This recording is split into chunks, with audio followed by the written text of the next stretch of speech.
Hey y'all, I'm gonna speak as loud as I can because I'm using a different filming device to record this.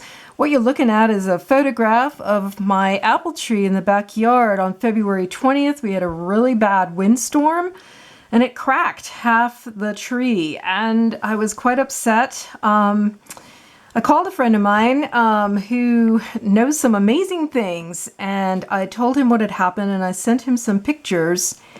And he said to go ahead and clear away the broken part, but leave a rough edge and apply a poultice. And he gave me a recipe for the poultice.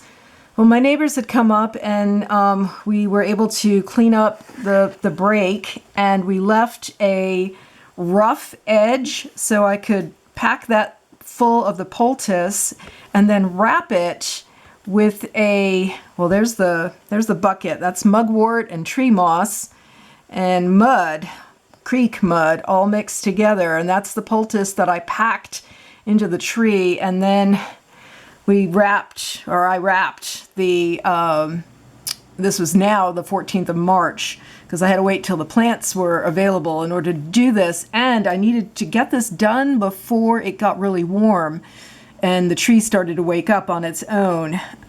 So that's just cotton sheeting that I wrapped the poultice onto the tree. So hopefully y'all can hear me, and I'm gonna try to post this video prior to the video that I took today, the 24th of May, showing you how the tree is healing. So yeah, thanks for joining me here for this quick thing, and go over to the next video and see the results.